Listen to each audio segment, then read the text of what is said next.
and This conference will now be recorded. For giving me this opportunity to speak on Maharaja Nimi meets the nine Yogendra.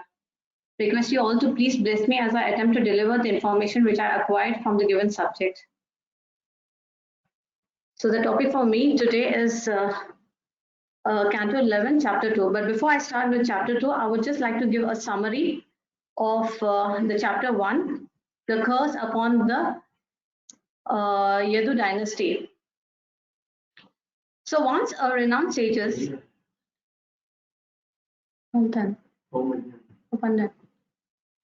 So once renowned sages successfully concluded a sacrifice in the homes of the Yadus. In a childish adventure, the young members of the clan brought Samba, the son of Jambavati, before them, dressed as a pregnant woman, a pregnant mother. Prabhuji, can you hear me? Hello? Yes, Mataji, yes. Okay, thank you.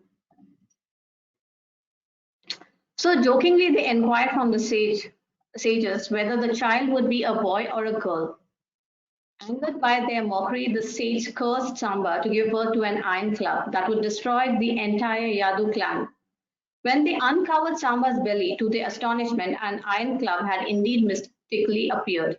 When Ugrasen heard about this dreadful incident, he ordered the club to be ground down and thrown into the ocean.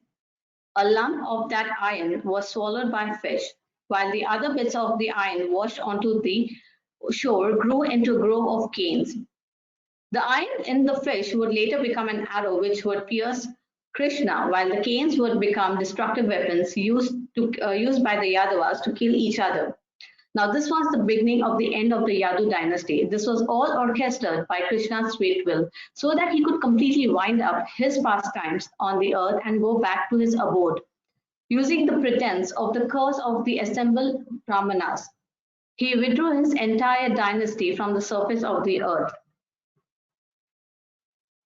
So when Vasudev got the news of the curse given by the Brahmanas to the Yadu dynasty and the disappearance of Krishna from his material world, for the first time Vasudev realized that he didn't get sufficient time to associate with Krishna, nor did he get the benefit to be with him. Very often we take it for granted that if a person or a situation or a substance is with us for a long period of time, we assume that it will remain forever.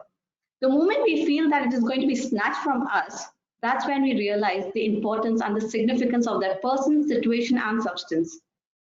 Vasudev and Devaki, in their previous birth as Sutapa and Krishna, they had performed tapasya for thousands of heavenly years. Now, they did this because they wanted to beget Krishna as their son, but they failed to worship him for liberation. Now, the time has come for Krishna to leave the material world. So instead of going to Krishna, Vasudev goes to Narad Muni and he desires to gain the knowledge from him. On this, Srila Prabhupada says that therefore one need not undergo severe penances or tapasya for many thousands of years. One need only to learn how to love Krishna and always be engaged in his service.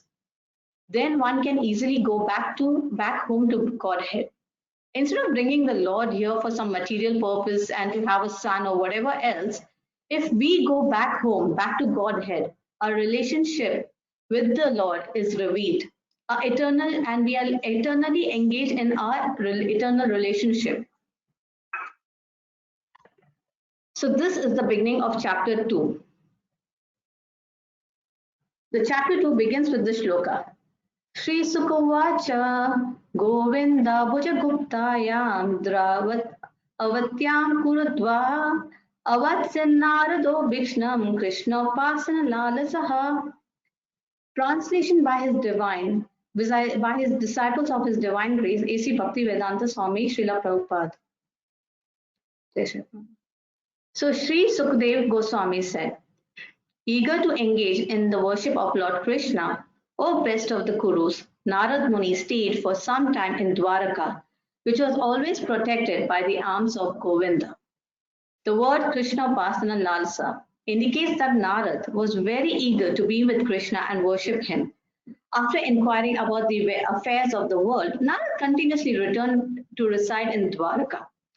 In Dwaraka, there is no influence of curse or other evils because Dwaraka is the abode of Supreme Personality of Godhead and is always protected by his arms as shown by the word Govinda Puja Guptaya. Now, this shloka is a kind of a sarcasm because one way we are telling that Dwaraka has been protected by Krishna's strong arms. And at the same time, we also, and due to which the evil curse or anything is big, it cannot be affected. But at the same time, we know that the sages have cursed the entire Yadu dynasty to be destroyed. So Krishna over here tells that I will give protection, but only when I desire. So for one spiritual development, if his or her plans has to be destroyed, then that must be, because that is the way I protect them. Looking at the different kinds of types of obstacle in one's life, one should not get shattered because behind all these obstacles are the curtains, and behind this curtain is the desire of the Supreme Lord. Meri ichha shresht hai, that's what Krishna says. So Narada was always looking for an opportunity to stay in Dwaraka because he wanted to engage and to be with the close association of Krishna. In the first canto of Srimad Bhagavatam, Narad Muni is described as a manifestation of the mercy of the Supreme Personality of Godhead. So Narada is specially empowered to give the instruction in the art of devotional service to Krishna. So that is the reason Vasudev inquired from Narad Muni to gain knowledge of Bhagavad Dharma. So when Narad Muni came to the house of Vasudev, Vasudev welcomed him with according to the etiquettes, greets, and etiquettes. So the etiquette is that whenever the disciple or a devotee, pure devotee of the Lord comes, we need to welcome them with the same etiquette as we welcome the Lord. Then Vasudev informs Narad Muni about his penances and that he didn't ask for the liberation. So he requests Narad Muni to please give him information and give him knowledge on Bhagavad Dharma. So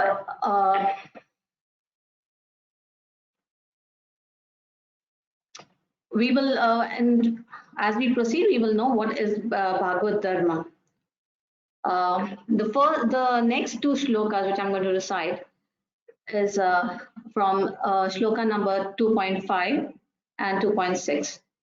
Bhutanam deva charitam dukkhaya cha sukhaya cha sukha eva hi sadhunam tridva sham achyutatmanam.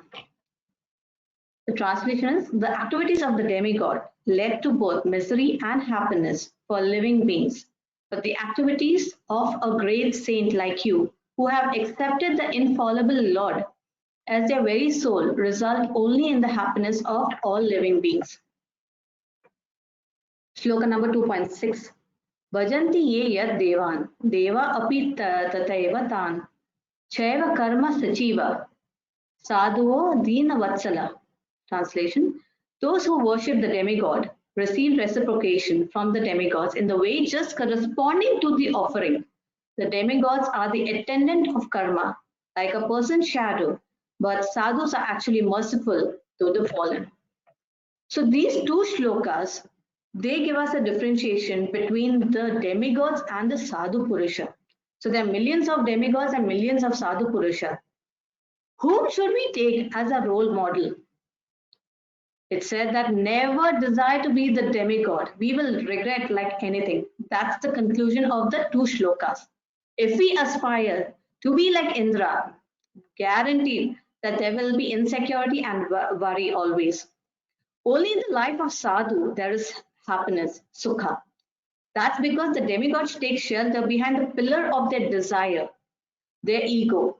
Their ego stands out like a pillar between the sun, charged Krishna, and themselves. That's why they have a shadow. They're always behind the shadow of happiness and distress. But in the life of great saints, there is no pillar of ego coming in between Krishna and the sun. So the sun is shining right above them. So there is no question of shadow. Sukha heva hi sadhunam. This results in the happiness of other beings. So if we have to differentiate between a demigod and the pure devotee of the Lord, the demigods are the empowered administrator of the material affairs. They are innumerable assistants in the different parts of the body of the Supreme Personality of Godhead. Now they are only satisfied by the performance of the yajna. They supply all the necessity required for the maintaining the body and the soul of all living entities. Now, material prosperity depends upon the satisfaction of the demigod. Demigods are the representative of the karma. Demigods cannot punish or reward a living being independently. They are the tiny servants of the god whom the Lord allowed to play as a controller in the universe. Demigods are subject to punishment by the Lord if they deviate from his law. Even the demigods are bound by the law of karma. And what is the quality or the characteristic of a pure devotee? The pure devotee of the Lord, he is supreme even to the demigods. He is tolerant, he is merciful, he is friendly to all the living entities. He has no enemy, he is very peaceful. He abides by the scriptures and all his characteristics are sublime. His concern is to enlighten people in the devotion service to the Lord. He is not satisfied with his own liberation. He is always thinking about others. He is not only a well-wisher of the human society, but a well-wisher of the animal society also. By their potent preaching, the pure devotees can interfere in the karma of a living being by persuading him to give up his fruitive activity and mental speculation and surrender to the Supreme Personality of Godhead. Now, whereas a pure devotee of the Lord, having completely given up his desire for the material enjoyment, he successfully burns to ashes all the traces of karma. He never considers himself as exalted, feels that this devotion service is the most imperfect, that somehow or the other, Lord Krishna, out of his causeless mercy, is accepting such imperfect service. So in short, so demigods are they are like the bankers. They keep record of all the karmas, just like a bank who can keep the records of all the loans amount given to a customer. They are karma sachiva. Whereas the demigod, they can erase your karma. They are the direct government officials having the ability to cancel your one's loan. They have the ability to declare one's loan as a bad debt. Sadhava Dina Vatsala. Now, to this, there is a very interesting pastime of Srila Prabhupada. At the end of one of the lecture of Srila Prabhupada, he told his devotees that if you become 90% Krishna conscious, you will go back to Godhead. Looking out to his audience, he saw that all the devotees were completely silent. So then he has said, okay, even if you become 80% Krishna consciousness, you will go back to Godhead. There was slightly some murmurings and all that, but he could see that they were like very hesitant. So he said, okay, even if you're 70% Krishna conscious, then you will go back to Godhead. So for the time being, they said, Jai, a big Jai. But as Srila Prabhupada was returning to his quarters, another devotee expressed his concern that he would not be able to become even 70% Krishna consciousness. So then Srila Prabhupada looked at him and said, it's okay. You just hold on to my dhoti and I have the key to the back door. So this is how a pure devotee of the Lord is. There are many examples of Srila Narad Muni who helped Ratnakar Daku to become Maharishi Valmiki. In Damodar Leela, we can see the Kuber sons. They got liberation from Lord Sri Krishna by the curse of Narad Muni. But the curse was actually a path to liberation for them.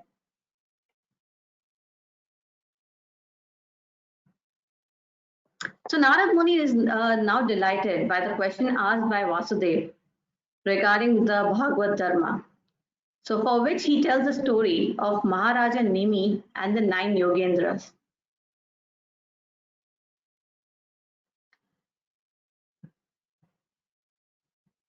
And Narad Muni also thanks Vasudev for helping him remember Krishna always. So we should always remember that one is a greatest well-wisher who facilitates our remembrance of Krishna Whether it is in disaster or calamities, if it facilitates our members, then that is our well-wisher. If in success or prosperity, if it facilitates our remembrance, that is a well-wisher. In every situation, we should remember Krishna.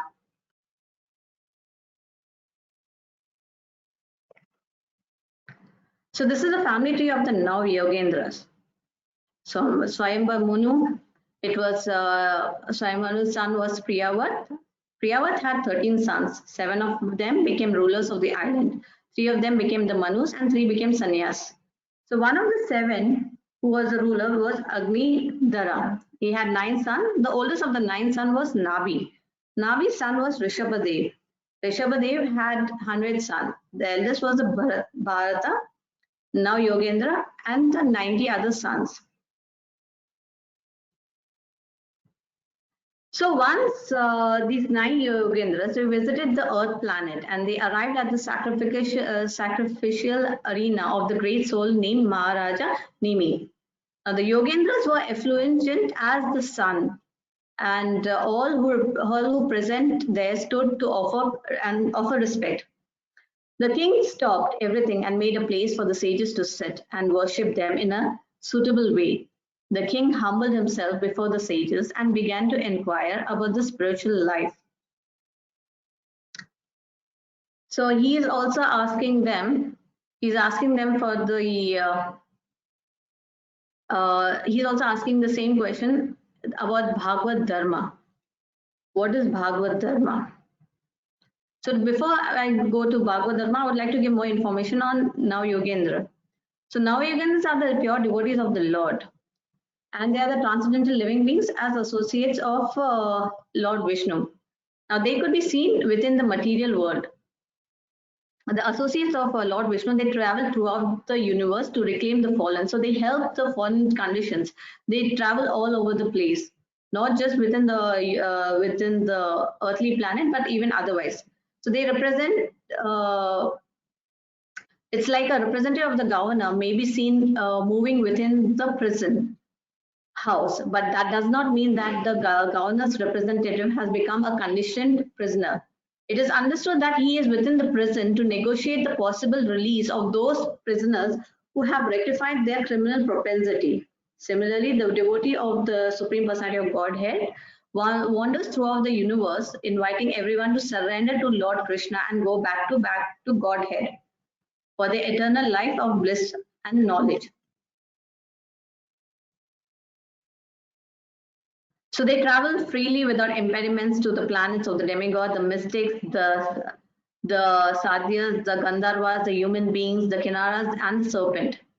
Now they can visit the realms of the sages, angels, ghosts, vidyadharas, brahmanas, and the cows.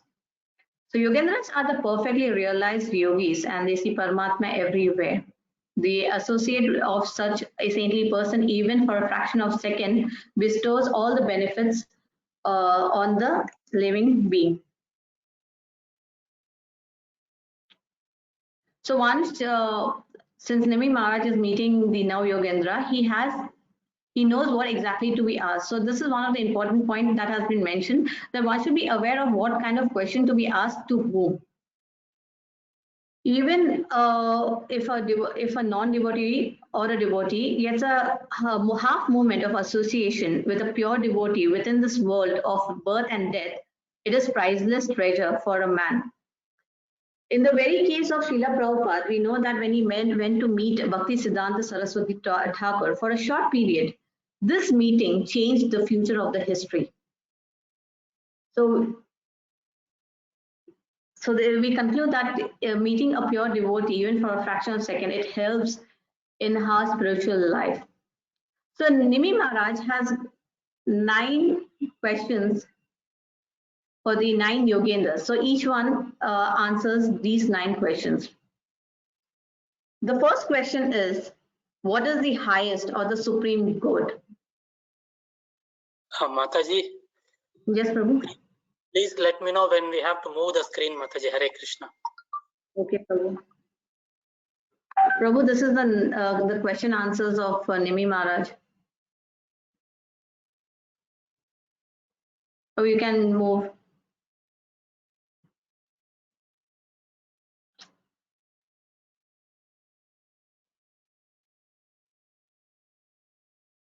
Yes, thank you.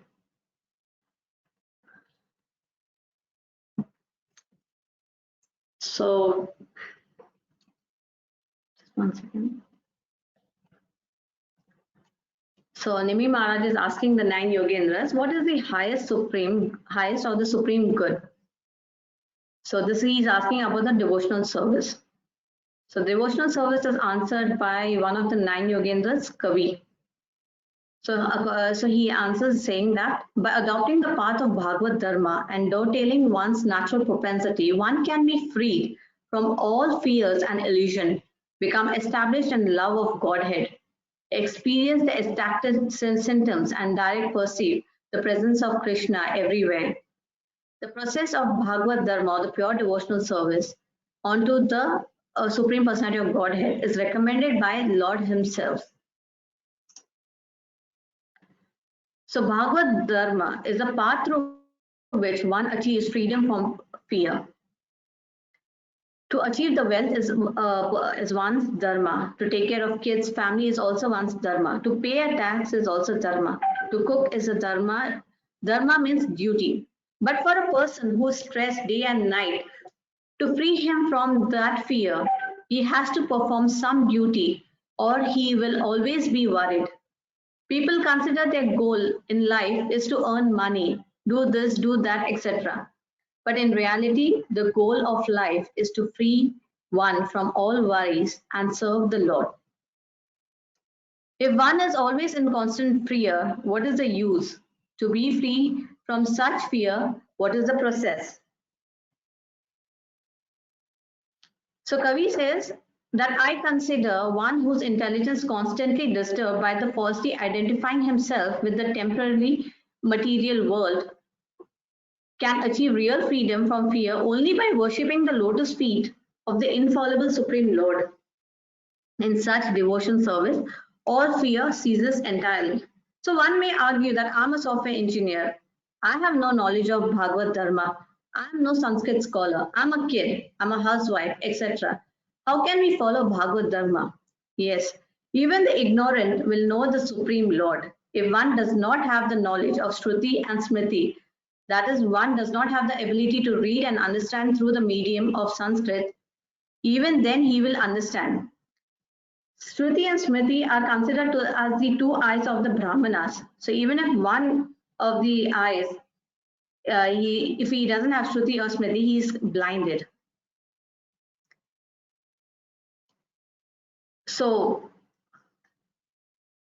Bhagavad Dharma, as stated, is that when you worship the Lord's lotus feet, that's when we will be free from fear. When we associate this temporary body to be the permanent, and we associate all the temporary things around us as the permanent, and that's when the fear arises, because we fear that these things will be snatched away from us one or the other day. So in order to protect them, we constantly hanker to do things and job and everything. But back of the mind, we know that it is going to go one day. So this is the fear that we have always and constantly. So how do we get away from this fear? So when the living entity turns away from the Supreme Lord, he forgets his constitutional position as a Lord, as a servant of the Lord. So that's when the fear arises.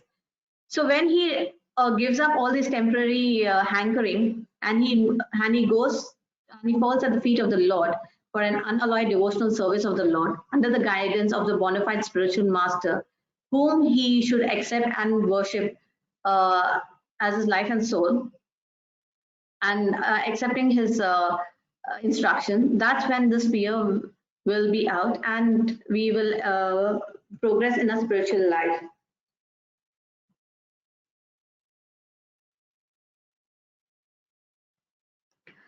And as per the instruction of the spiritual masters, so there is this shloka 2.36, Kayena vacha manisendriyeva hujatmana vanustra swabhava karoti yadvat sakalam parasme narayani samarpayate. So here we are saying that we should dedicate everything to Krishna. And that's what Srila Prabhupada also said, that whatever you do by offering it to Krishna. So once Brahman Prabhu, he comes to Srila Prabhupada and tells him that I have got my Diksha, so can I leave my job so that I can serve Krishna 24/7? So Srila Prabhupada said, no, you do not have to leave your job. You continue your job, and the salary that you get from your job, hand it over to Krishna. So after a month of working, when Brahmanand Prabhu gets his salary, he comes to Srila Prabhupada and he says, I got my salary, but how do I give it to Krishna? And how is Krishna going to accept it? So Srila Prabhupada looks at him and says, you give me the money and I will offer it to Krishna. So in this way, we see that all the young generations during Prabhupada's time, they all were very keen to follow the instruction of Prabhupada.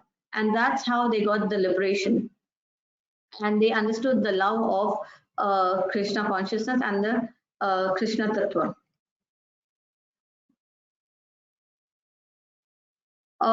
There is also a story, there is a pastime of these devotees about how they were sincerely following the instruction that was given, handed over by Srila Prabhupada.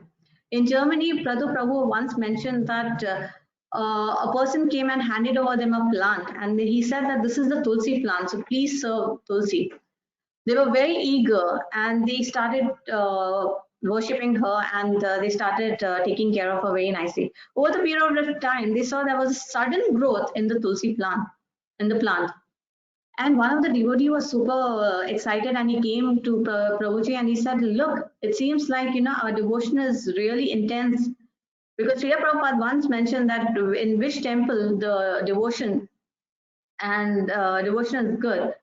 There the Tulsi plant, she grows, and she too is very happy. So they were congratulating themselves and they were thinking, yes, their devotional service is really good. And then one day, an Indian man came to the temple and he saw, and he was like, this is not Tulsi plant, this is a bamboo tree. And you have been taking care of a bamboo tree, not a Tulsi plant. So that much Krithu Prabhu's mentioned that he was that ignorant that they couldn't differentiate between a bamboo plant and the Tulsi. But they sincerely followed all the instruction of Srila Prabhupada.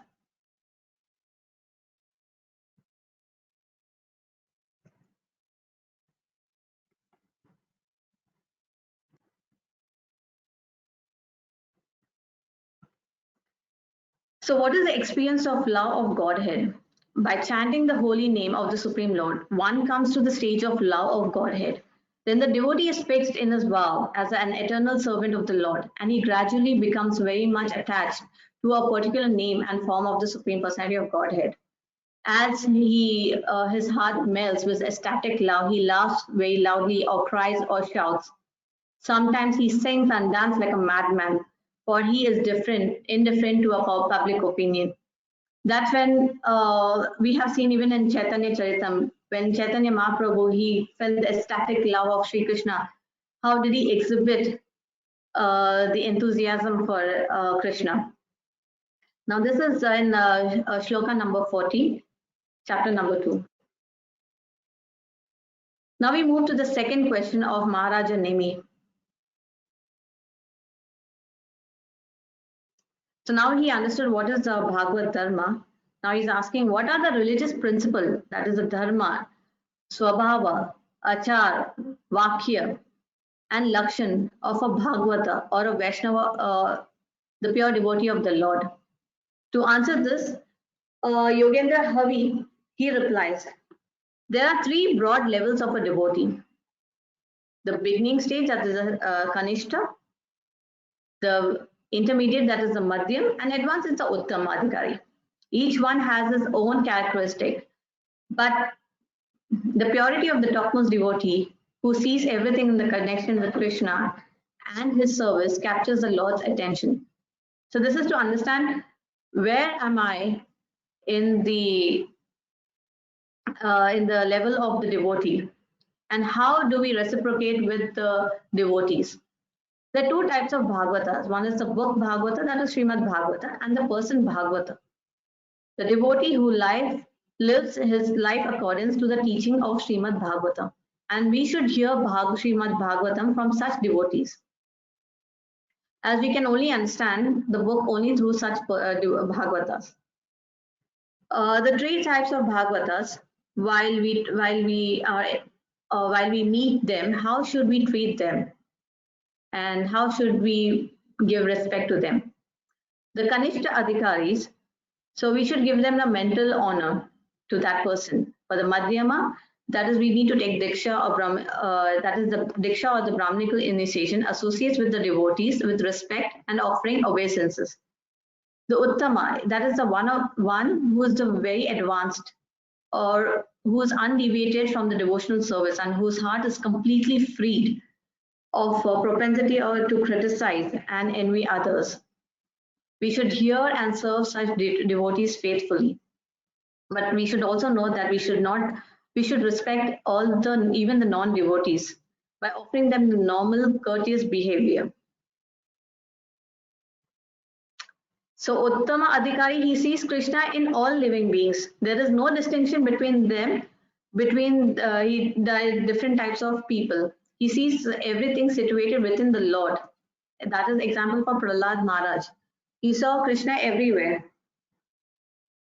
Even in the pillar, when Hiranyakashipu asked him that you can see Krishna here everywhere, so he said yes, he can see Krishna everywhere. And he asked him whether Krishna is there in the pillar. So for the devotee, Krishna will do anything. Whether he has to come out from the pillar also, he will do it. So he does not have any desire separate from the Lord and acts only for the pleasure of the Lord. Seeing Krishna everywhere does not mean literally, but the Uttam Adhikari sees the connection of everything to Krishna. His love and his purity creates a strong, overwhelming desire to and makes him capable of actually seeing Krishna face to face. The Madhyam Adhikari, the Madhyam Bhagavata, makes a distinction between the four base categories. That is the Prema, Mitra, and the Kripalu. And for the non-devotees, those are envious of Krishna, they keep a distance from them. The Kanishta Adhikari is the one who only sees Lord in the deities in the temple. So Srila Prabhupada has said that neophytes are the one who always fights. Why? Because they think that I'm great and above me there's only one person who's great, and that is the Lord. He sees the Lord only in the temple, and he says that to himself that it's only me and the Lord who's taking care of the temple and nobody else. So that's the mentality of a neophyte devotee. So now we move to question number 3. What is the external energy of Vishnu, the Supreme Lord? That is the material nature. So to answer this question, Antariksha replies saying that though the external energy, the Lord arranged intricate facilities for the conditioned soul to enjoy separately from him, material universe and temporary bodies are perpetually being created to allow them to play out their desire. Now those situated in the mode of goodness gradually go upward to the higher planets. Those in the modes of passion live in the earthly planets, and those in the modes of ignorance go to the hellish planet. Now this can be best understood that we have a desire to buy a house. Now we desire to buy a house maybe in New Dubai, or we can have a desire to buy a posh house in Burj Khalifa. Now what supports our so-called desire? It is the currency. So if we have the currency, the right amount to buy the flat, we can do that. So even in the spiritual life, we should have a strong desire, and the intensity of the desire decides our destination. If we desire if we decide for the heavenly planet, then we'll end up in heavenly planet. But if we desire to serve the lotus feet of the Lord, then we will be in that destination. The other example that we can best give is that why are we doing this 1 month Ramadan Smaran every year and for the entire 1 month? Because we all desire that we want to go back to Godhead, Golok Dham, and serve the Lord Krishna at his lotus feet, which is our eternal destination. So to moving to the question number 4, how can one become disassociate from this Maya? To answer this question, this is the relationship. Prabhupada replies that being frustrated by the self-destructive habits of sense gratification, one should approach a guru to find the way out, thus satisfying the guru, serving the Lord under his direction, and making a genuine friendship with the devotees. One can rapidly progress in the spiritual life. Srila Prabhupada said that accepting the role of a male or a female in the human society, the conditioned soul unites in sexual relationship. Thus, they have constantly made material endeavors to eliminate their unhappiness and unlimitedly increase their pleasure. But one should see that they inevitably achieve exactly the opposite result. In other words, this happiness inevitably vanishes. As they grow old, their material discomfort increases. So we say that, or we assume that by having more wealth, the wealth will give us happiness, but actually the wealth is the source of all distress. So we start kind of you start saying that, okay, this is what I want to do. But these are all the temporary things. Like, this is my family, this is my child, this is my wife, my husband, and these temporary things we try to consider, we try to rule over them, we try to think that this is our possession. So we need to get away from that. And these are the things that gives us distress, unhappiness. Over the period of time, we realize that nothing is forever. And the best way to get out from this Maya is by serving the Guru, bona fide Guru. So it is said that a substance is not Maya, but when we develop an attraction to that particular object, when we start associating and having a desire,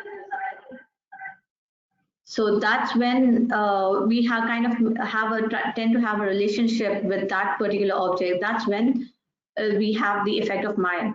For example, we see anything, like it could be flowers or any object, and we consider, oh, it will look so good if we take it home. Then that is Maya. That is an attraction that where we think trying to fulfill our own desire. But when we see flowers, beautiful flowers, and we say, oh, let me take this and offer it to the Lord, that's not Maya. That's when we try to really find a relationship with the Lord through these objects. Therefore, any person who seriously desires real happiness must seek a bona fide spiritual master, take shelter of him by initiation. The qualification of a bona fide guru is that he has realized the conclusion of the scriptures by deliberations and is able to convince others of these conclusions. Such a great personality who have taken shelter of the Supreme Godhead, leaving aside all material considerations, should be understood to be a bona fide spiritual master.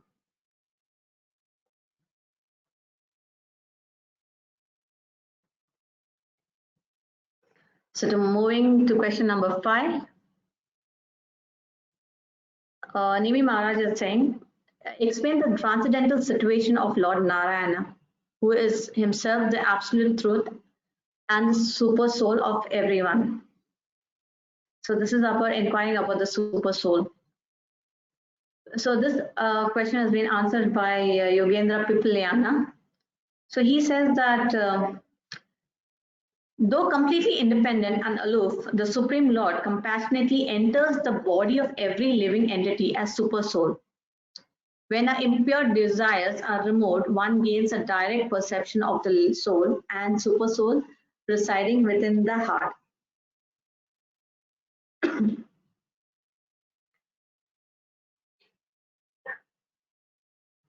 The Supreme Personality of Godhead is the cause of the creation, manifestation, destruction of this universe. Yet he has no prior cause. He pervades the various states of wakefulness, dreaming, and unconscious deep sleeps, and also exists beyond them. By entering the body of every living being, As a super soul, he enlivens the body, senses, life, air, and mental activities, and thus all the subtle and gross organs of the body begins their function. My dear king, know that the personality of Godhead is to be the supreme. So Narayan is mentioned here as Hetu, or the supreme cause of creation, maintenance, and annihilation of the cosmic situation. Still, there is no cause of the Lord himself. He is a Hetu, as expressed in the Brahma Samhita. Anari Adir Govinda Sarva Karana Karana. The Supreme Lord is the cause of all cause, and being the eternal absolute truth, he has no cause of himself. So now moving to question number 6. One may say that he cannot perform bhakti yoga.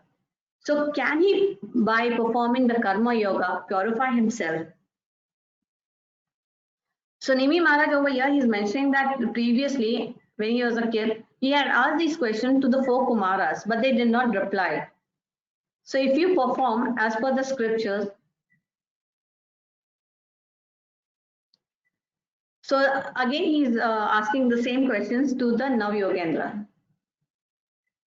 So the Nav Yogendras, he's asking the question that is, what are the 3 types of karmas? Namely, karma based on the enjoyment of the fruits of work, karma offered to the Supreme Lord, and Naishya karma. So to answer the karma yoga, Abhihotra Yogendra replies to it. He says that the Vedic literature ingeniously helped one become detached from the materialistic endeavor by prescribing fruitive religious activities. This should lead one to worshipping the Supreme Lord directly, particularly in the form of the deity. So the 3 types of karmas are the karma, which is the prescribed duty authorized by the revealed scriptures. So it is a good karma. So when we start donating, we do charity and all that, that is karma.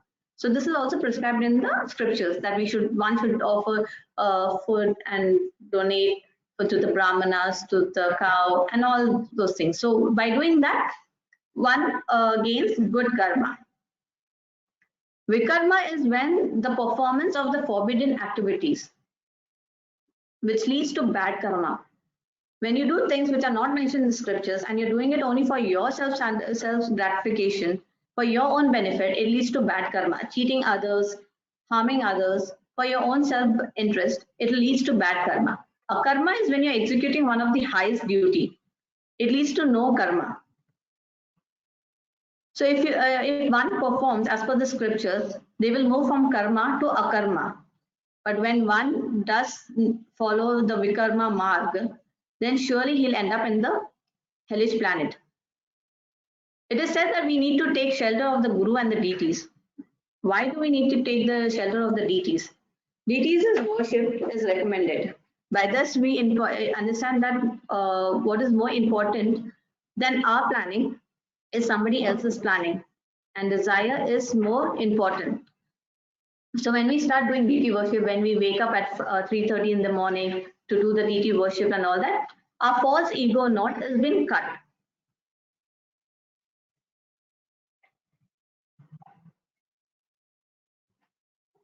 So through authorized study of the transcendental Vedic literature, one can properly understand the meaning of prescribed duty, non-performance of such duty, and forbidden activities. The Vedic injunction indirectly leads one to the path of ultimate liberation by prescribing the fruitive religious activities. So to understand this, there is an example that is given that when a father wants the child to take the medicine, he promises the child to give a candy. And the child, he doesn't realize that he is taking the candy because he has to take the medicine. For him, his ultimate is the fruitive action, that is the candy. So in this way, we also have it in our literature that if you do this, it leads to good karma. So when a person is following this prescribed duty, he moves from karma, he moves his seed to akarma. So thus, by surrendering at the lotus feet of the bona fide spiritual master, who is a pure devotee, one can learn to worship the deities as mentioned in this verse and revive the lost relationship with the Lord.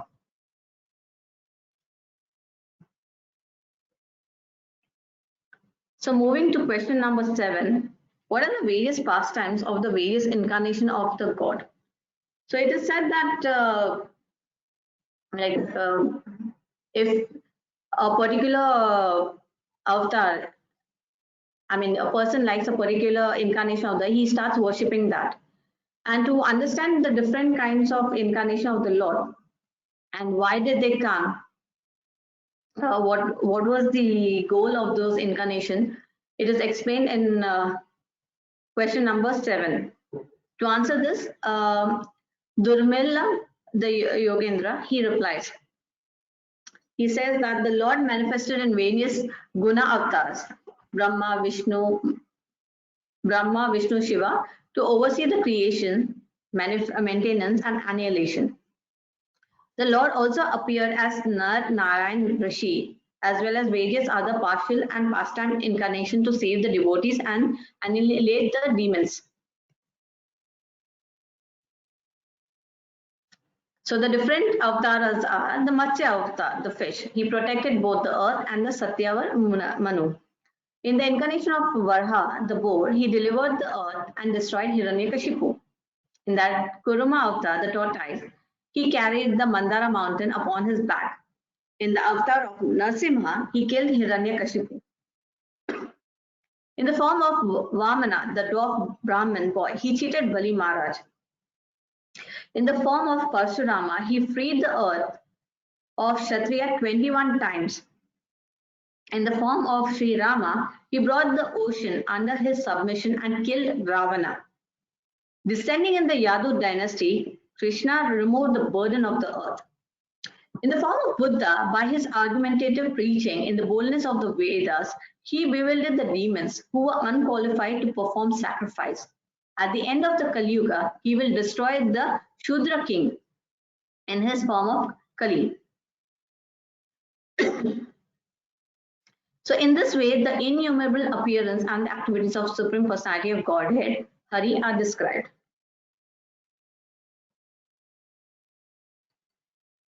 So the question number 8 is, what is the destination of the one who devoid of bhakti, or what is the destination of non-devotee? So the non-devotee question is answered by Chamasa Yogendra. He says that the living entities who neglect to worship the Lord or intentionally disrespect him will enter the hellish existence. If the member of the 4 Varnas, the 4 ashramas, do not worship Lord Hari, they will simply fall down. There are others whose worship of the Lord is mixed with the fruitive intention. So people worship Lord because they want some gain. Now, such kind of people, they accumulate the karmic reactions of their activities and remain entangled in the material existence. So birth after birth, they come back to perform their unfulfilled desire.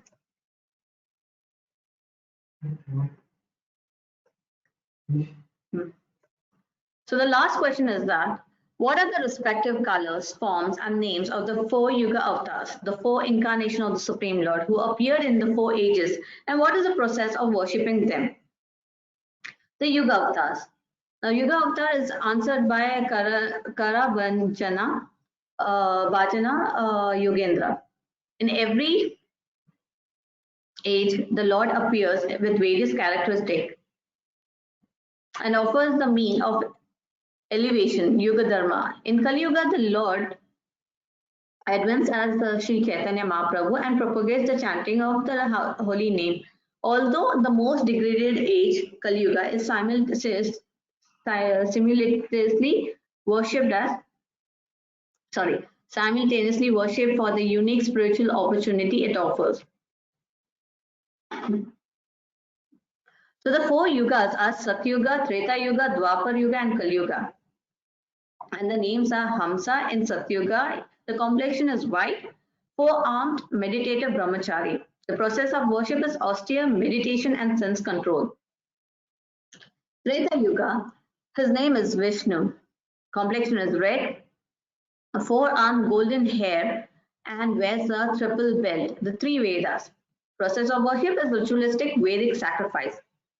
Dwapara Yuga, Krishna, the source of all incarnation, dark blue complexion, transcendental body, marked with Srivasta, ornament, and he manifests his own personal weapon.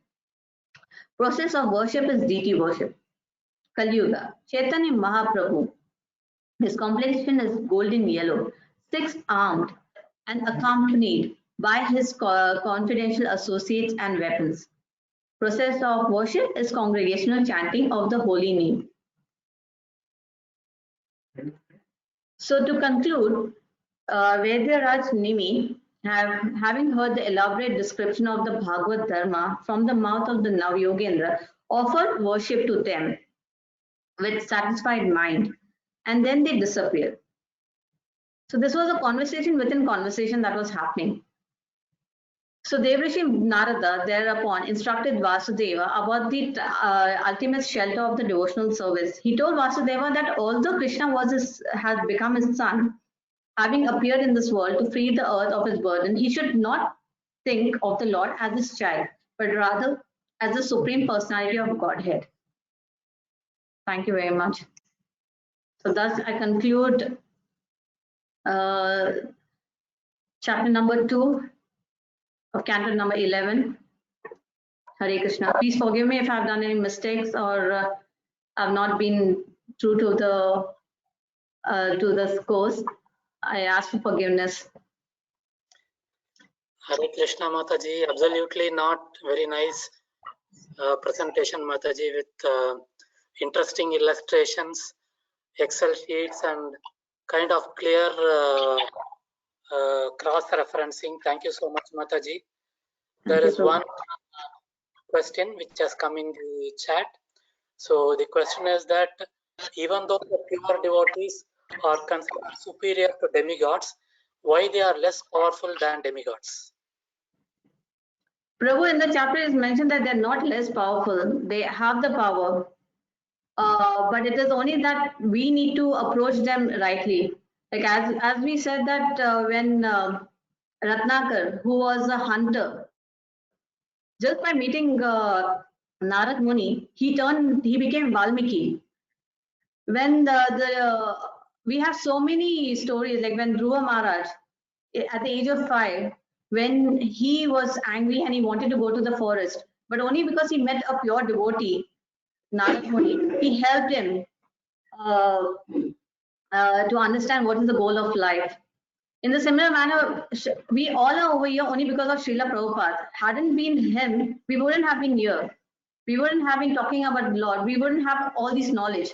So definitely pure devotee has much more power, but it's only that we are so focused in pleasing the demigods that we do not approach the pure devotee or the gurus. I hope I have answered, Prabhu.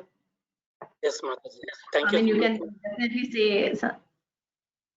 No, Mataji. It's very clear. Thank you so much, Mataji. Once again, Prabhu, I would request your comments, Prabhu. Hare Krishna.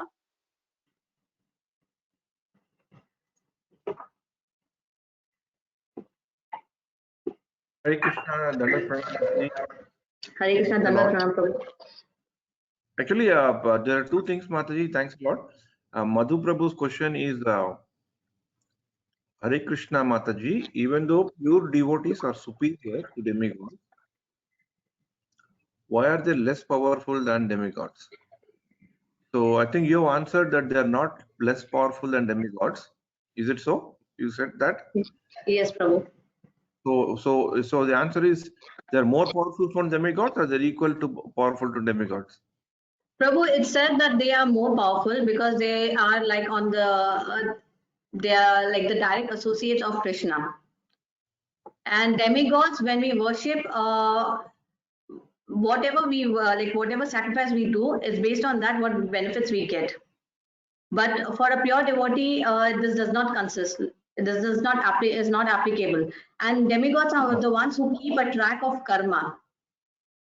But the pure devotee has the ability or can actually eradicate our karma and change it.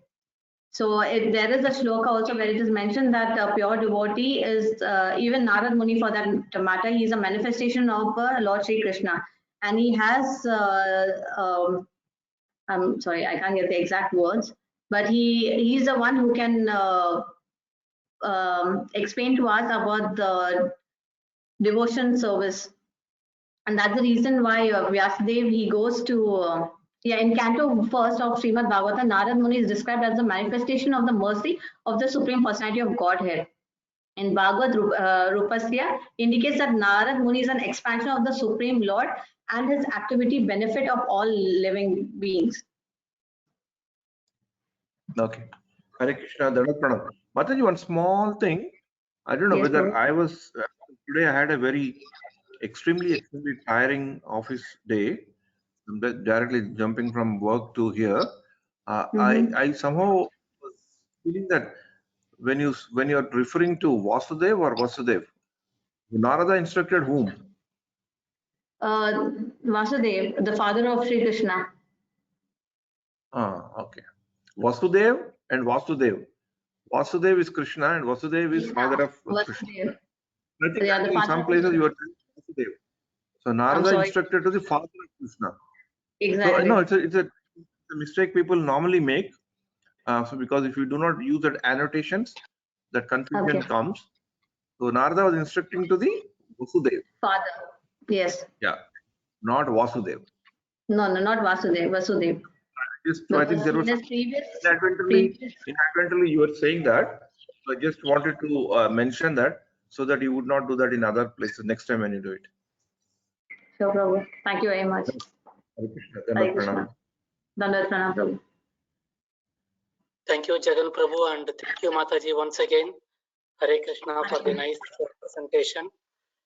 Thank you, Prabhu. So, moving on, Lakshmi Mataji or Shreya and Nitya ready? This conference will now be recorded.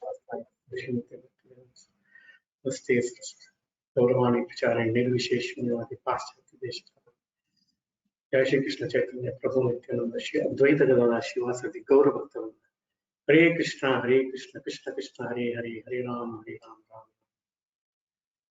ओम नमो भगवते वासुदेवाय ओम नमो भगवते वासुदेवाय ओम नमो भगवते वासुदेवाय.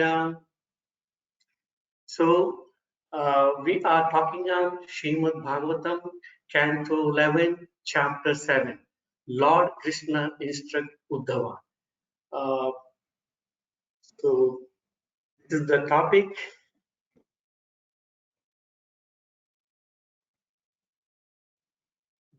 In essence, what is known as the the topic name is Uddhava Gita. It is there are plenty of philosophy given in this particular subject, but I am going to cover only part 1. So part Uddhava Gita part 1. So before going to actual core chapter, I would like to give a glimpse on when it comes Gita, I thought of I'll take some essence from Bhagavad Gita, like this Uddhava Gita. So Bhagavad Gita, how Bhagavad Gita started? It started, Lord instruct to Arjuna, right?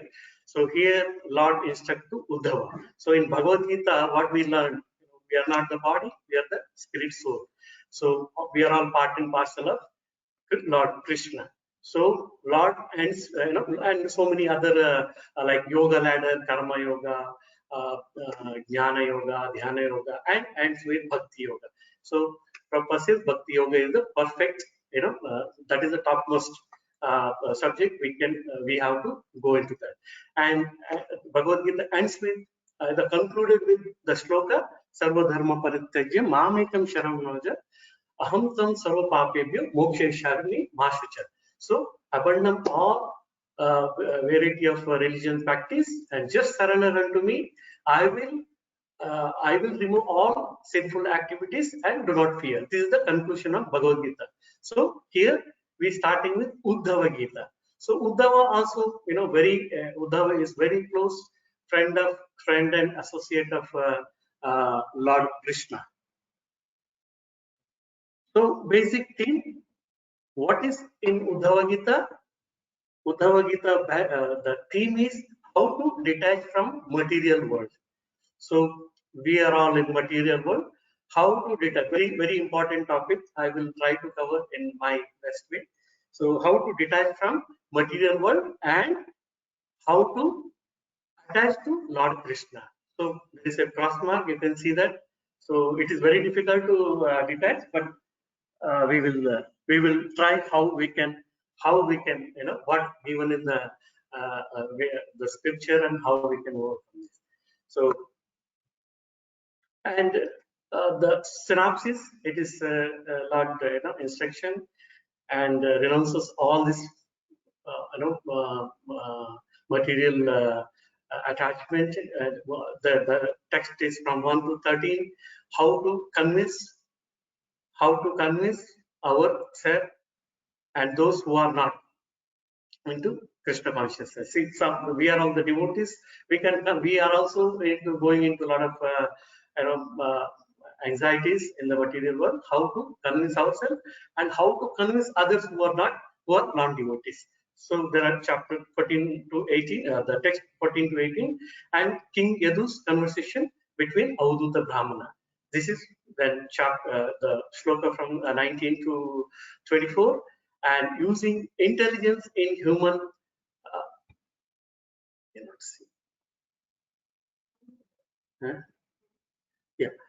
Using intelligence in human body, we can learn from 24 gurus all around us in nature, not from the human beings. It is from the nature how Avadhuta Brahmana learned the different qualities from 24 gurus, and analysis on the story of a pigeon. So ends with there is an analysis on a pigeon, how excessive attachment towards material life is, and in a different way. So this is the synopsis. Let us move to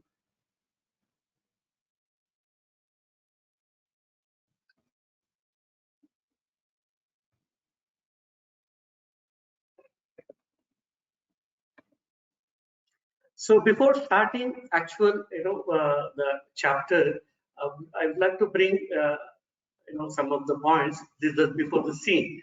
So the scene is like in Bhagavad Gita, when it was on the Kurukshetra, battle of Kurukshetra, then seeing the huge army of Kaurava, then Arjuna asked Lord Krishna to take in front of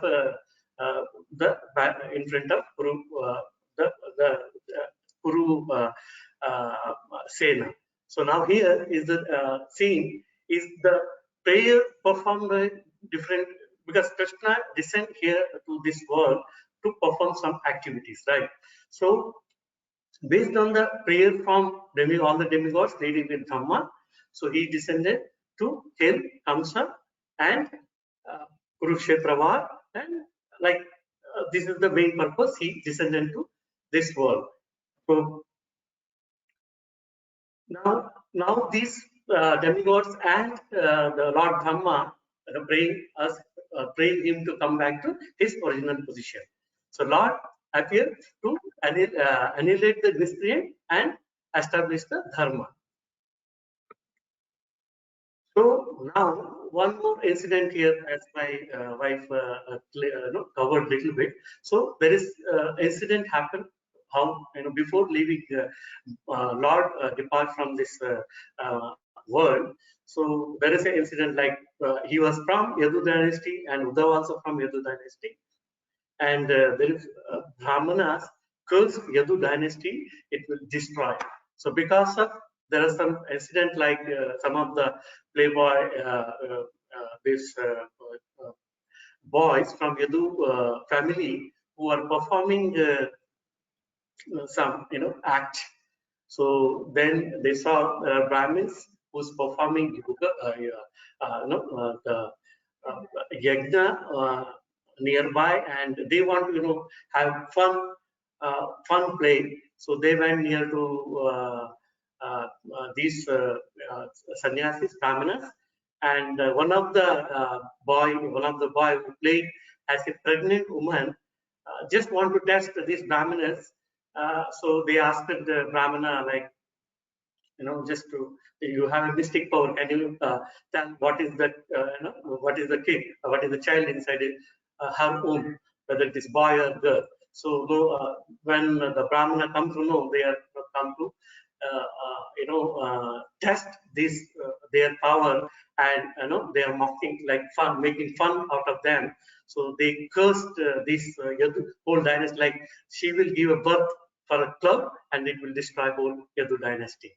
This is the background of whole saying.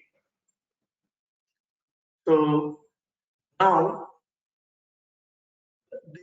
the scene happened, the curse, they got the curse, and the Krishna also come to these Yadu boys, and they spoke to Ugrasena. All this scene happened, and Krishna was giving some information to Yadu people, where they can do some austerity to get out from this curse. And this conversation heard by Uddhava, who is very close friend of Krishna, and approached Lord Krishna. Then he also come to the, because he has to leave from this world, and he come to Lord and pay his obeisances, and with full folded hand express his inability to tolerate separation from the Lord. He begged Lord to carry him to his spiritual abode.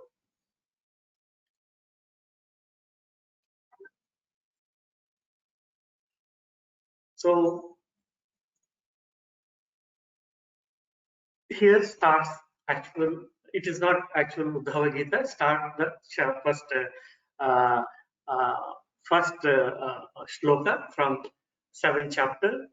So when Uddhava request for Lord Krishna to take me along with you to the spiritual world, his abode. So Lord start with this verse. Shri Bhagavan Uvacha Yaddattha Mahabhaga Tachikishna Eva Me Brahma Bhavo Lokapala Swarvasam Me Abhikanshitna.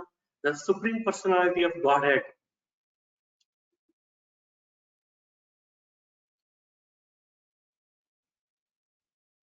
One second. The Supreme Personality of Godhead said, "Oh, greatly fortunate Uddhava, you have accurately revealed my desire to withdraw the Yadu dynasty from the earth and return to my own abode in Vaikuntha. Thus, Lord Brahma, Lord Shiva, and all other planetary rules are now praying for me to resume my residence in Vaikuntha." So when Uddhava inquired Krishna, so he said that yes, all the demigods and leading with Brahma, so requesting me to come back to his original abode, spiritual world, Vaikuntha. So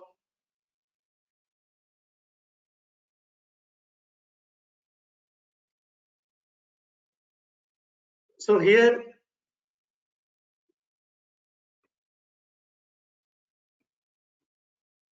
So again, Lord enlightened Uddhava with following instruction. Prayer by Lord Brahma. So he elaborately tells us, because of prayer by Lord Brahma and other demigods, I descended into this world along with the Baladeva to accomplish the mission. So I completed and I have to go back. And because of Lord, because of Brahmana's curse, within 7 days of now, so whole Dwaraka will be inundated or submerged with ocean.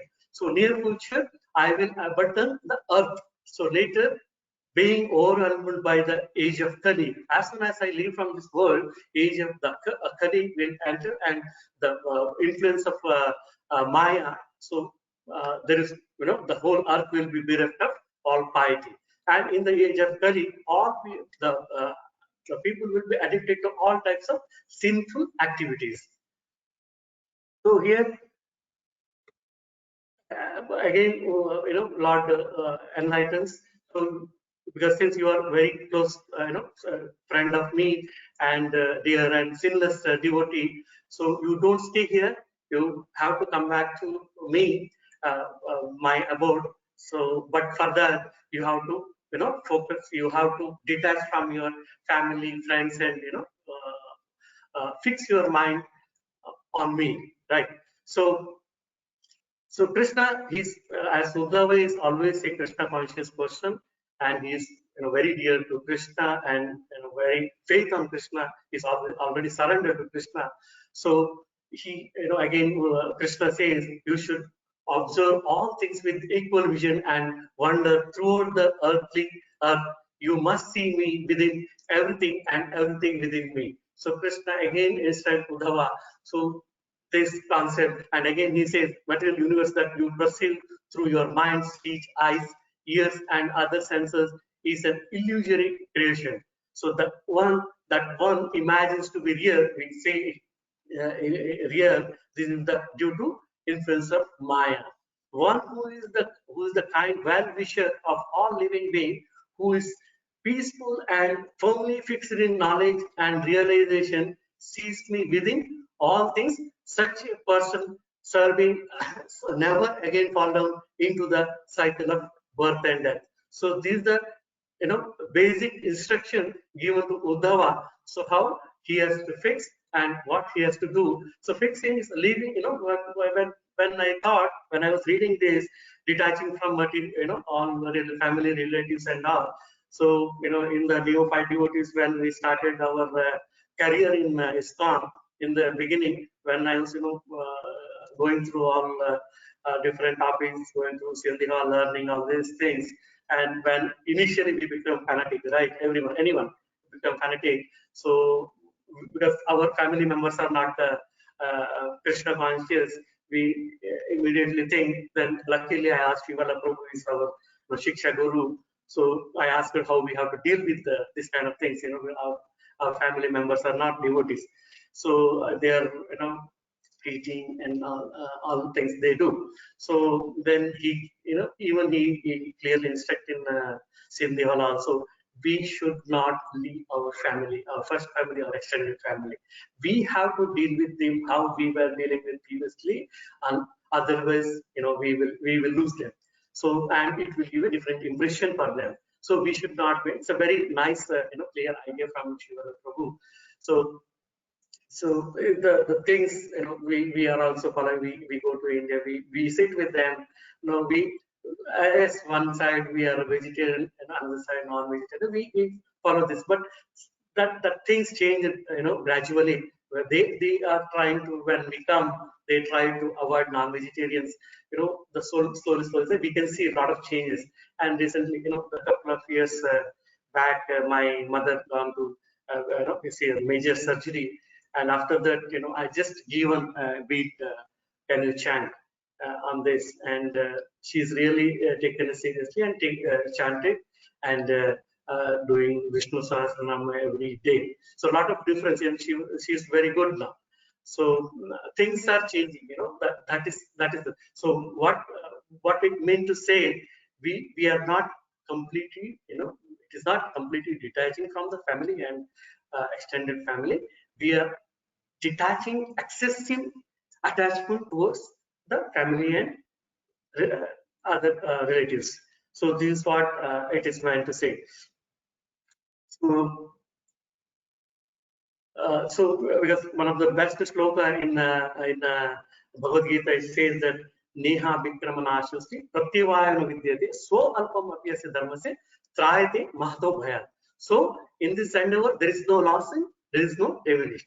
So a small advancement in spiritual life, it can stop from biggest danger, right? So that is what happened, happening from various, when we try to preach others, non-devotee. It is very very small things, and it will make a big difference for them. So that, yes, material world is biggest danger. Even we know that it is a misery, it's a Maya, temporary. A lot of things are happening in Dubai also, but we have to live with this, and we have to attach from this world. So how, and we have to focus on Krishna. So, And here, Krishna, the end of this one, he says, Krishna says that you have to take up sannyasa and fix your mind on me and focus on me, and you will establishing himself in the theoretical and realize the transcendental knowledge. You will gain all the knowledge and you can reach my abode. So here again, Uddhava, after giving instruction by Lord Krishna, Uddhava having some more clarification on his speech. So he want to clarify more on this on behalf of all of us. Previously he was asking for himself. Now he's trying to ask on behalf of all of us. We are in material world, how we have to get into this process. So here 11.7.14, Shri Uddhava Uvacha Yogesha Yoga Vinyasa Yoga Tam Yoga Sambhava Nihrashya Me Prokta Tyaga Sannyasa Lokshana Lakshana. Shri Uddhava said, my dear, translation from his devotees of disciples of Srila Bhaktivedanta Swami Srila Prabhupada, my dear Lord, you alone award the results of yoga practice, and you are so kind that by your own influence you distribute the perfection of yoga to your devotee. Thus you are the supreme soul who is realized through yoga, and it is you who are the origin of all mystic power. For my supreme benefit, you have explained the procedure for giving up the material world through the process of sannyasa or renunciation. So here, as you can see, all the yoga system done by Lord. So he given the different yoga system, and we have seen in Bhagavad Gita. Here also he says what we need to do to advance in the bhakti and come to the Lord's abode. So Uddhava questions behalf of all of us again here. How to convince the people whose mind are attached to sense gratification, and such renunciation is most difficult for them. So Uddhava again he asked, like, in this material world, I think most of the people are apart from the devotees, Lord devotees, all are into sense gratification. How we can teach them? How we can teach them this philosophy to come to Krishna consciousness? And even he himself is telling, definitely it is for us also. We have to see that even though we are in Krishna consciousness, many a time we end up in doing a lot of mistakes, Vaishnava, Aparadha, so many things, like that. So so he says that Maya is so strong. She is in influence of Maya, which is his illusory energy.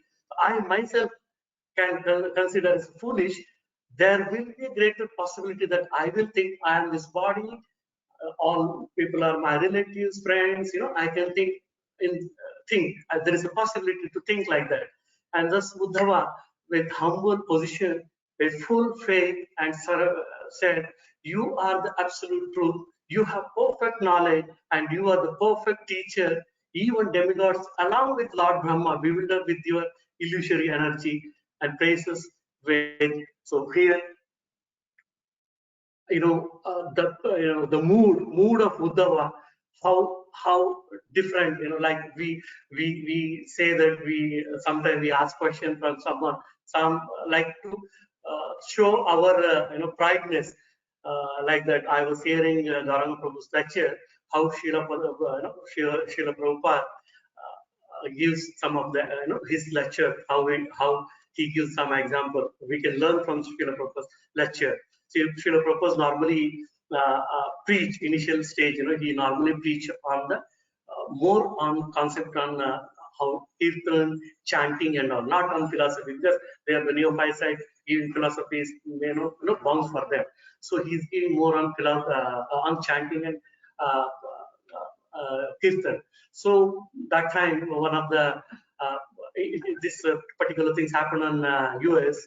One of the professor, he was on that lecture.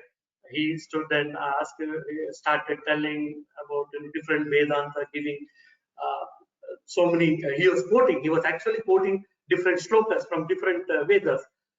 So then Prabhupada asked him, are you finished? Then he started again giving so many shlokas. Then again Prabhupada asked, are you finished? So then third time when he asked her, yes, I finished. Then you sit. Then Prabhupada started left and right quoting many Bhagavad Gita, Bhagavatam, Chaitanya Charitamrita, almost around 10 to 15 minutes he's only giving shlokas. So to make him understand, Prabhupada did, because Prabhupada is Prabhupada. So how to, convince other person? So he was starting him because Prabhupada was preaching in this way because to make understand. And this person asked her the way he Prabhupada, then he Prabhupada keep on telling. Then the person finally said, he just surrendered. So finally raised his hand. Prabhupada, let us do kirtan. So Prabhupada was trying to tell him that yes, we have to listen in a different way. So again, another quote like Gauranga Prabhu gives, how Chaitanya Mahaprabhu, even though he's having all the knowledge, and in front of Ramananda Roy, he's seeking the knowledge of philosophy, and in the humble mood. So how devotee, he's being a devotee, he's sitting on the floor and he's asking Ramananda Roy to sit on the asana to gain knowledge. That is the humble mood. We have to seek knowledge. That is what Uddhava's position was, that he was, with the humble, with the humility, with, faith, with surrender, he was asking Krishna, please enlighten me more on that. So here, there's a beautiful sloka, Uddhava recited. Tasmad bhotam manavadyam ananta bharam Sarvajnanam Ishwaram Akunta Vikunta Drishyam Nirvana Dhiraham Yuhe Vijinabhinadan Tapto Narayanam Narasakam Sharanam Prapadhe. Therefore, O Lord, feeling weary of material life and tormented by its distress, I now surrender to you because you are the perfect master. You are the unlimited, all-knowing Supreme Personality of Godhead, whose spiritual abode in Vaikuntha is free from all disturbances. In fact, you are known as Narayana, the true friend of all living beings. So Buddha, with humility, he was asking Lord to please, give me a knowledge how I can, this is what he's praising. Lord, you are the controller, you are the unlimited knowledge, you have unlimited knowledge, you are the Supreme Person, and you are the Narayana, you are the best friend, a true friend of all living beings. This is the humble mood of Uddhava. He was asking to Lord to enlighten and bring me clarify my questions behalf of all of us. So what is thus Uddhava, with great humility and with folded hand, with obeisance, the full obeisances, lotus feet of Lord, asked it, please instruct me how to accomplish your instructions easily with love. We want easy, not complicated. If anything complicated, we just not for me, let me go out. Like, so this is really, it is for us in this particular world. We want things easy. We are always thinking, we are finding shortcut, right? This is what he is asking. So Uddhava's question, how to detach from material world and how to attach to Lord Krishna. So now actually Uddhava Gita starts from this verse. Now whatever we discussed, it is a part of, yes, Uddhava Gita is the same. Now it is Uddhava Gita starts very nicely. The Lord starts from this particular verse. Shri Bhagavan Uvacha Prayena Manuja Loke Lokatattva Vichakshana Samudharanti Hai Atmanam Atmanaiva Subhashayat. The Supreme Lord replied, generally those human beings who can expertly analyze the actual situation of the material world are able to raise themselves beyond the inauspicious life of gross material gratification, right? We can analyze this. Lord says from first verse from Uddhava Gita, he says, so we can analyze this particular. Now currently we can think on this corona era is going on. We can really think whoever having some knowledge, they can analyze. There are many WhatsApp messages I'm receiving, like even non-devotees are talking about, yes, we can think of this is God's will, and earth we exploited earth like anything. So earth we need some and they are also talking like that. So every year after this 1 month completing 1 month or 1.5 months, they are saying, yes, we need this. We have to give rest to earth, and they can see outside nice air, fresh air, and birds are moving like this. So whoever can analyze, they can think this is the God's will. How difficulty we are going through. We cannot go in a easy way how we were going out previously, right? So this is, we can, whoever intelligent who can really analyze and think, this world is material world, it's a misery, and we can have anytime any kind of problems we can come across. So analyze, when coming to analysis. So again, from Gauranga Prabhu's lecture, I learned. So Prabhupada's analysis, one person asked Prabhupada, one of the person in the class asked Prabhupada, like, so Krishna, you say that moon and the sun and moon are the two eyes of Krishna. So we can see the moon and sun. Why we can't see Krishna? So Prabhupada gives nice analogy. When black cat inside the dark room, what you can see? Only eyes of cat, not cat, right? So same way, we are in the material world, our illusion, we are in the illusion, and we are having so much ego and pride. How we can only see Krishna?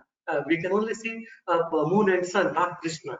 So that is the answer. Another analogy, Prabhupada gives. One of the reporter asked Prabhupada,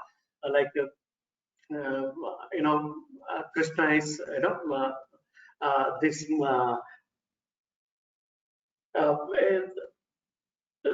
incident, like Prabhupada asked, Krishna is all good. Why this world is bad? So the Prabhupada, said that. So Prabhupada, replied immediately, "You are so good. Why your stool is no bad?" He was stunned. Any more question? Prabhupada asked. He said, "No, thank you very much." So Prabhupada instant analysis on this particular thing, we can learn a lot of things from Prabhupada, and Gauranga Prabhu is the right person to give all these things. So another thing, like we say, we think that sometime we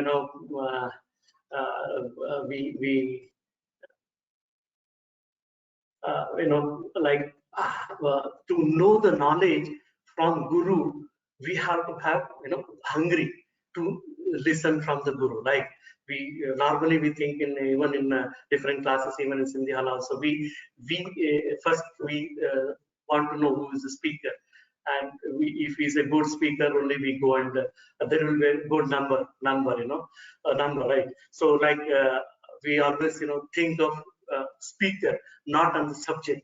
So like here we have to eager to know what Vedas, what other things, what is the subject matter. So not on the speaker. So this is the given in the the purport given in the particular verse. Srila Chakravarti, Vishwanath Chakravarti Thakur say, considering Uddhava as the intelligent than demigods, still he was asking this kind of questions. He was feeling discouraged, like he was thinking, like he may make this kind of thinking, like I am the body, I can think these are all my relatives. So he may go into the material world in that and attach to this kind of material things. So again, Srila Madhavacharya points out that even if one expert not only in material knowledge but also in spiritual knowledge, one will enter into the darkness or ignorance if one neglects the association of the devotee. So we have to be, we clearly instructed, we have to be in the association of devotee. In that case only we can progress into further in Krishna consciousness. So again, next sloka he is again important sloka, 11.720. Lord says, Atmano Guru Atmaiva Purushasya Purushasya Visheshatha Yat Pratyaksha Manubhavam Shreyosa Anuvindati. An intelligent person, expert in perceiving the world around him and in applying sound logic, can achieve real benefit through his own intelligence. Thus, sometimes one act as one's own instructing to spiritual master. So, intelligence gives us to do what right and what not. Right. So when we analyze these two things, analysis and intelligence, we can really think which is good and which is wrong. So we are all thinking, like before coming to Krishna, we are also analyzing and thinking and putting our intelligence whether it is right. We are thinking so many devotees are there, and learned devotees like engineers, IITians, so many are there. Learned devotees. We are also thinking, even I'm learned, so I will also think that whether it will take me to right or wrong direction. So we will analyze, we will put our intelligence, and we can, that moment we are becoming guru for ourselves, right? So to take the right decision, going towards whether we will achieve the right thing. So this is what it is given. And apart from this, so again, given some more instruction to Uddhava, like he says, Lord says that human form of life, this is those are self-controlled and expert in the spiritual science of Sankhya philosophy. So it is me along with all of my in his potencies. In this world, there are many kind of created bodies, like 2 legs, 1 leg, many legs. So human form of body is very dear to me, Lord says. So and he says, one may perceive the Lord by uninterrupted chanting and hearing his holy names and his glories. But along with intelligence and analysis, another important element required to progress in Krishna consciousness is we must have desire. So we come into Krishna consciousness with our intellect, with our analysis, and to progress in Krishna consciousness, we must have desire. Without desire, we cannot go into next level. Right? I was listening to His Holiness Radhanath Swami Maharaj on this context. So he was giving the lecture about Srila Prabhupada when he was preaching in the US in the initial stage. He was, after the lecture, he was asking question, asking the devotees, is there any question? So no one answered when Prabhupada about to leave. One devotee asked the question that, Prabhupada, one of the most important requirements for progressing Krishna consciousness, what is that? And Prabhupada said, nothing except desire. He said, this is the only, he didn't say any other word. He just said desire and he left. So, Maharaj is saying how strong this particular word we have to adapt in ourselves. So then giving some more, couple of more analogy on this particular thing. Again, one of the devotee asked for Shiv Maharaj, Radhanath Swami Maharaj, I'm doing all this sadhana for 3-4 years, and I'm thinking, I'm doing all the activities, seva, temple activities and all. I'm thinking I'm not moving forward. What could be the reason? Maharaj also said the same thing, desire. You want to enjoy in your material world. As long as you have the desire, you will not reach anywhere. You will be staying in this particular point only. So you have to have a desire to move forward further, then only you can reach. Otherwise, you will end up with this. He was giving a small analogy from giving the example when Bhaktisiddhanta Saraswati Thakur, so one of the devotee asked to Bhaktisiddhanta Saraswati Thakur, same question, how I help him, and Bhaktisiddhanta Saraswati Thakur said this in this content. He has given analogy when one of the marriage party who has to cross a river, the groom party, the bride party is in another part of the river, and groom party is another part of the river. So they have to cross the river, the groom party. So they were and in the morning they have to reach to the bride party. So a groom sat on the boat in the night so that they can reach early in the morning. So it is night, so they sat on the boat, and man started rowing boat. So sounds are coming. They were thinking boat is moving. So they fell asleep after some time, and in the morning they could able to see boat was standing on the same position. So Bhaktisiddhanta Saraswati Thakur says, what was the reason for this? Boat was on the same place. The boatman forgot to remove the anchor. So because of that anchor, the boat was not moving. So same way, our anchor is our desire. As long as we have desire to enjoy in this material world, we will not reach to anywhere. So that is the very strong message Radha Swami Maharaj sharing on this particular thing. So moving forward, the next part coming on this philosophy, to give more enlightenment to Uddhava on this thing, like one of the story, King Yadu and Avadhuta Brahmana.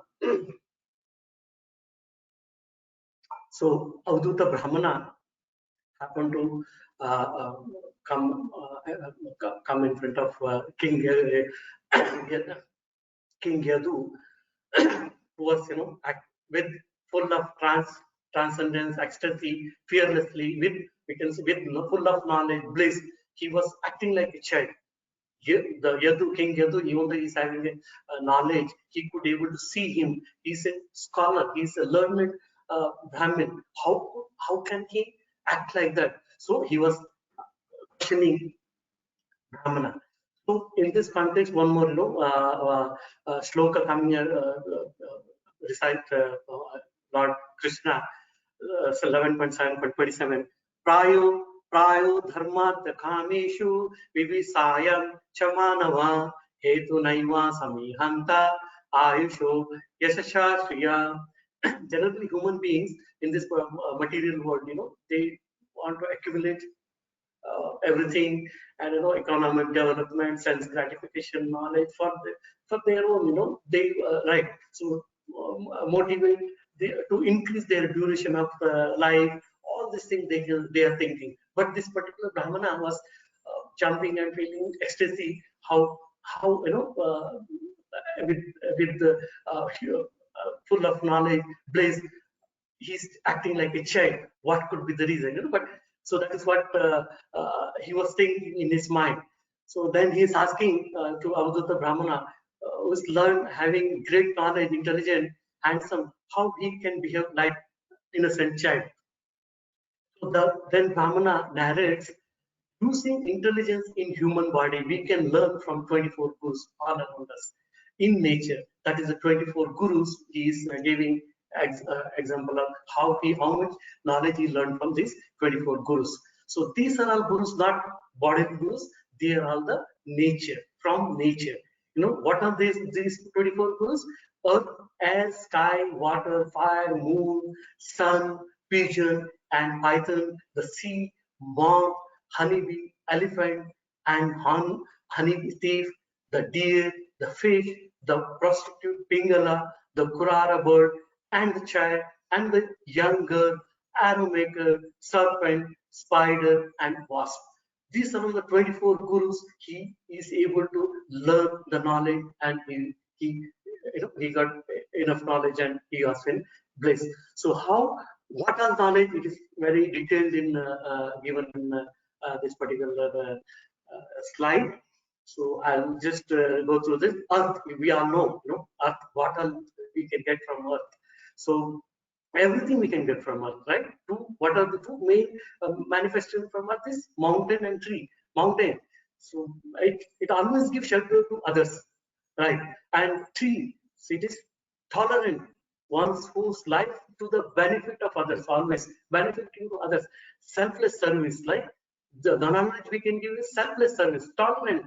So we can see that Tranadapi Surichena, Tarorapi Saishtuna, Tarorapi Saishtuna, the highest tolerant, it gives all to anyone. It will not distinguish between this person and that person. So everyone it will give the shelter.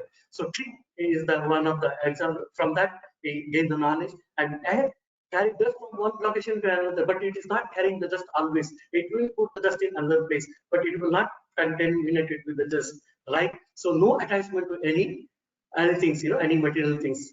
So like we can learn from the air. Sky, it is giving shelter, sky is everywhere. So any part of the world you go, you can see the sky. There is there is no covering, in the some part of the world there is no sky, or some part of the world there is sky. We can see everywhere in the world. Same way, living entity and enters within a body made of gross and subtle elements, and although he is impelled by the three modes of nature created by eternal time, his eternal spiritual nature is never actually affected. So this is the things we can learn from the sky. Water, it will clean, purify the place wherever it flows, and it makes a pleasing sound while flowing, right? So it will clean wherever it is flowing, it will clean that particular part. Same way, what we can learn, free from all contamination, gentle by nature, and by speaking creation, by beautiful vibration like that of flowing water, because by continuous chanting one can purify anyone. The fire burns of all contaminated substances that are offered to it. So same fire, there are multiple qualities of fire. It is glowing, unshakable, have to be careful while playing, right? So sometimes it appears out, sometimes hides, like it is coming out, and it is glowing and it is hiding. Manifest differently in pieces of wood. It seems when you strike through wood, so it will generate a fire. So sometimes appears and sometimes disappears. Like it is always, sometimes it is appears, sometimes it will disappear, and again it is appears. So like that, many things we can learn from the this fire. Saintly person burns to ashes of all anarthas of the of the devotees. And big tapasya, they will purify themselves, unshakable, their consciousness is unshakable, and have to be careful while dealing with the sannyasis, saintly persons. All this knowledge we can learn from fire. And moon. Moon is like waxing and waning of the moon does not affect the moon itself. Such changes are enforced by the imperceptible movement of time. So time will only change, but moon will not change. It is coming out, and it will every fortnight, we can see the moon and glowing and then hide. So various phases the material body undergoes: birth, growth, dwindling, and death do not affect the embodied soul. The soul will not be affected by whatever we are going through in our body. So sun evaporates the large quantity of water, and same water will be poured as a rain, right? So it will not take anything it will not keep water within it. So the same way, saintly person accept all types of material objects with his material senses, and at the and at that appropriate time, he returns and gives the knowledge and will not entangle. So he will accept and he will give to the devotees, and he will give knowledge on that. So then final, the Guru is pigeon. In my part 1, this is Guru, this one of the Guru is pigeon. So too much affection and excessive attachment to their family lost everyone over a period of time. This is the story of pigeon. I'll give in 2 minutes. So how pigeon in excessive affectionate towards family and lost everything. So, and what we can learn from this: never indulge in excessive affection or concern for anyone or anything, otherwise one will have to experience great suffering. So a brief story on Uddhava. This is, around 24 slokas given in this particular thing, pigeon story. I'll give a small story how affectionate these two male and female pigeon. They were in the forest for a long time, having in the nest, enjoying like Bollywood movies. They are singing songs and doing their all the activities, and over a period of time the female pigeon pigeon delivered a lot of eggs, and with the eggs she given a birth for the lot of born the baby pigeons were born from those eggs. So the parent birds became more affectionate towards their children now. So now previously they were only two, husband and wife. Now children, they become more affectionate towards their family. They're into that family, so they're only thinking of how to enjoy their life, what we can do. So they're completely bewildered by the illusory energy of the Lord. So we were also same thing previously, right? So now coming to the closing of this particular story, how so one day the parent and parent pigeon went for the bringing for food for their baby children.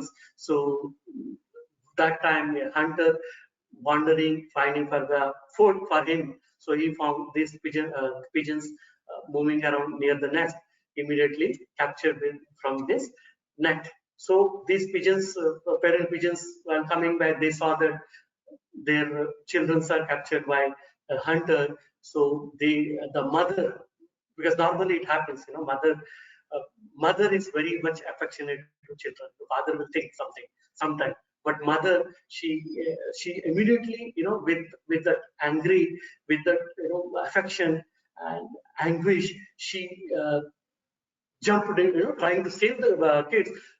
She jumped into that.